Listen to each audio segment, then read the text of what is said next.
Reuters. Walt Disney Co-Dis has struck a deal to buy film, television and international businesses from Rupert Murdoch's 21st Century Fox Inc. (FOXA) for $52.4 billion in stock, giving the world's largest entertainment company an arsenal of shows and to combat growing digital rivals Netflix Inc., NFLX, and Amazon.com Inc., AMZN. The deal brings to a close more than half a century of expansion by Murdoch, 86, who turned a single Australian newspaper he inherited from his father at the age of 21 into one of the world's most important global news and film conglomerates. The new, slimmed-down Fox will focus on TV news and sport.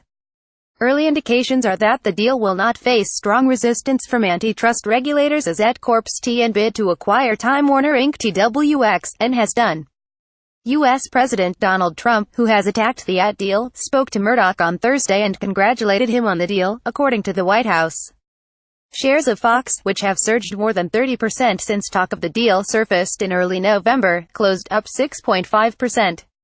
Disney shares rose 2.7%, spurred on by the company's plan to buy up to $20 billion of its own shares to offset dilution from the all-stock deal. Disney will also assume about $13.7 billion of Fox debt in the deal. Fox stockholders will receive 0.2745 Disney shares for each share held and will end up owning about a quarter of Disney. Under the deal, expected to close in 12 to 18 months, Disney acquires 21st Century Fox's film and television studios, its cable entertainment networks and international TV businesses. That brings marquee franchises like Avatar and The Simpsons inside the Mouse House, on top of Iger's previous purchases, including Pixar Animation Studios, Marvel Entertainment and Star Wars producer Lucasfilm. The deal also includes 22 of Fox's regional sports networks that have the rights to televise live games of U.S. professional baseball, basketball and hockey teams as well as popular college and high school games. Disney's global footprint expands with the acquisition of Fox's international satellite assets, including Star TV Network in India and a stake in European pay TV provider Sky plc, SKYBL, and sports rights in several countries. The new pipeline of shows and will help Disney battle technology companies siphoning audiences away from traditional TV networks.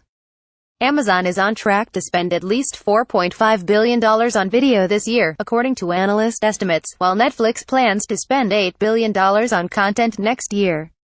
That is closing the gap on Disney, which spent $13.5 billion on content, half of that on sports, in the latest fiscal year, according to analysts.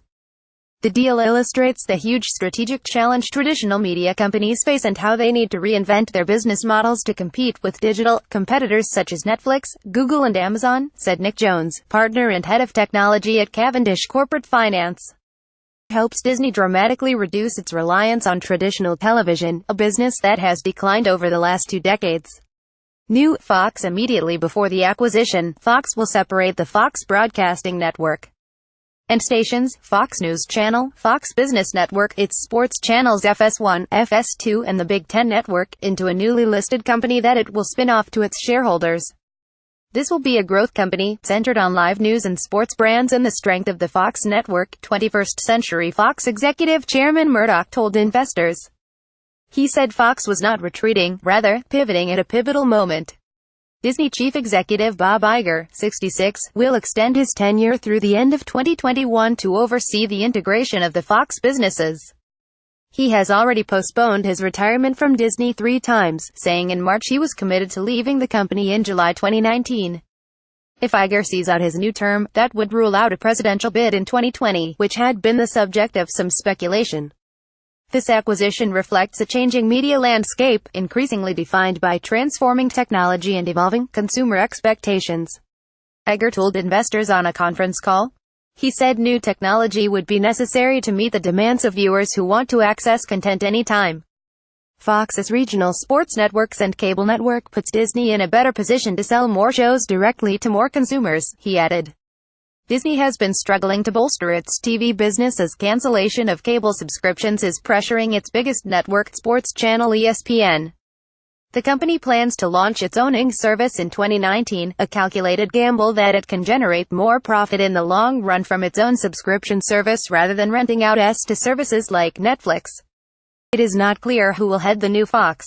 Iger said current Fox CEO James Murdoch, Rupert's younger son, will help with the transition and that the two will discuss whether he will have a longer-term role at Disney. Sky's future through Fox's stake in the Hulu videoing service. Disney will assume majority control of one of Netflix's main competitors. Hulu is also partially owned by Comcast Corp. CMCSA, and Time Warner Inc. TWXN. A majority of antitrust experts contacted by Reuters said the deal would likely win approval from U.S. antitrust authorities, although the U.S. Department of Justice may require asset sales or conditions, they said.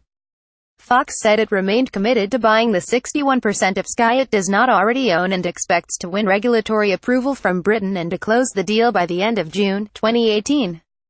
Britain's takeover panel said Disney had informed the watchdog that should it only buy 39% of the company if Murdoch fails to buy the rest of Sky, it did not think it should be forced to make a bid for the company.